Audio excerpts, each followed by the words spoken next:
How you doing, YouTube? Matt Massive Beer Reviews, back with a little bit of local guys up in this piece in the form of Chilton Mill Brewing.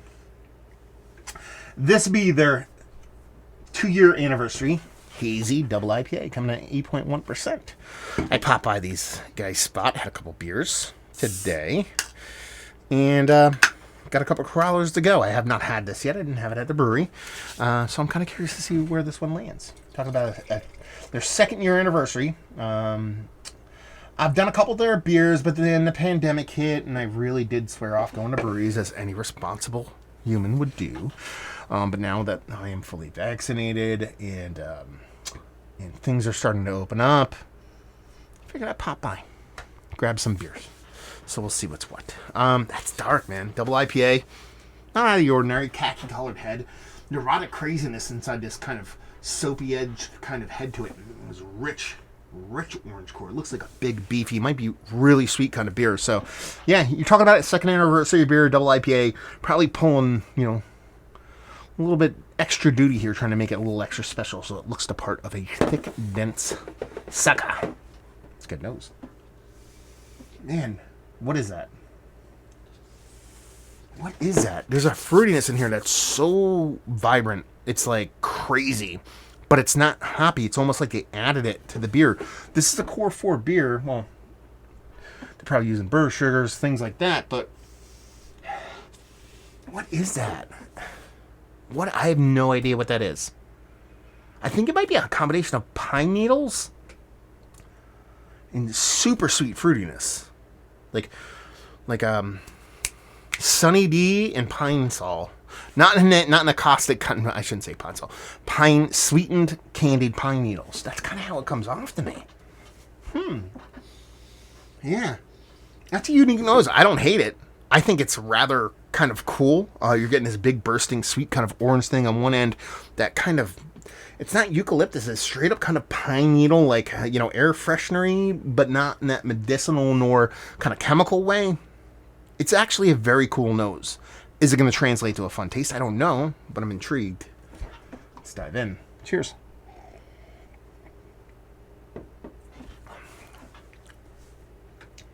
Yeah. That's exactly what it is. It's Sunny D and pine needles. Why? That's weird. It doesn't taste bad. The only thing that's negative here is this carbonation. It's like undercarbed. You can kind of see that in the way the head kind of crumbles on itself. So it's lacking this. It's lacking mouthfeel. This is part of that carbonation. I think it's a combination of carbonation and how the beer is made. It's unique. The way that comes off, I don't hate it. I keep saying unique, and I don't want it to come off in a negative way. Let's just work through it stage by stage instead of me herking jerking around. Head immediately with orange, but like Orangina, like Sunny D level orange.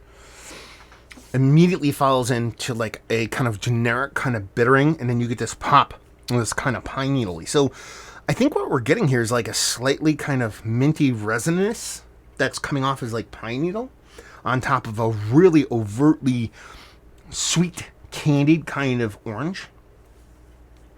And it very much, like I said, comes off as like a Sunny D meets candied pine needles kind of thing, which is actually kind of a fun combination of flavor. Just right when you get 2 or 3/4 of the way through the beer, it kind of falls apart as far as mouthfeel goes. And then it kind of has that lack of carbonation to it, and it's just a bit thin, so it just doesn't hold up to it. Last time I had their beer, like I said, it was well over a year ago, and I think it was a Shores beer I had, which was quite nice, and their IPA was like, okay, fine. It was okay. It wasn't really the best thing I ever had, but I'm like, the Shores beer is excellent, so I was pumped to go back. And when I was there, I had a lager. It was quite nice. A bit lighter. It was a Czech style Pilsner, and it was quite on point. And I was like, okay, I'll have the pale ale. That was kicked. I was like, okay, well, they had a 7.2% IPA called Pressure Drop, I believe is what it was called. I was like, let me try that. Because I knew I wanted to take this home, but I was like, I'll try. And it was really, really, really good. Man, when I burped right there, just straight up tangy Orangina. And I was like, this is really good. And I got this and I was super pumped. I love that beer quite a bit more than this one. And I think it all has to do with the construction of the mouthfeel and the body of the beer. I think if the mouthfeel and the carbonation in this beer is on point, I think it's a markedly better version of itself. Not negative now, but it's just a little bit too kind of herky-jerky for me to kind of get like all gaga for. But I did take home their brown ale, and that ish is fantastic. So, yeah. Anyway, I love the flavor profile. I think it's fun. That minty pine needliness in combination with a tangy kind of orangina like Sunny D like orange can work. I just think you really need to nail the mouthfeel and the body on it, and that's where this one kind of jumps the shark a little bit for me. So in that respects, a little bit of a bummer, but not negative fluid. Let's put it that way. Value and availability on these, I think it was like they're like $16. Oh, we got first fruit fly of the year. I'll kill it. Yeah, I haven't had fruit flies all year yet. God damn it.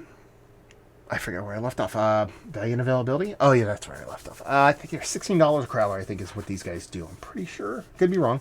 And leave you with, if you like, what will you like this? If you like Sunny D, Orangina, Tang, and Minty Pine Needles, you'll like this. If you like double IPAs from breweries trying to do fun things, listen. Like I said, out of the last several beers that I've had from you guys, the IPAs have gotten markedly better. Even though this one's probably not the best showing, they've gotten much, much better. And their classic styles are quite nice. Like I said, their Pilsner to their Schwarzbier to now their English or British Brown Ale are quite fantastic. So if you enjoy good people doing good things, you will like this. And that's worthy of going to a brewery in and of itself. So there you go. Review in the books. Hopefully you guys enjoyed it. Down there if you want to talk about it. Massive Beers. If you want to check me out doing the social media stuff, Beer Massif. If you want to check me out doing the whole podcasting thing. Hopefully you guys enjoyed the review. Hopefully enjoying a little Chilton Mill right now. Hope to see you next time. Cheers.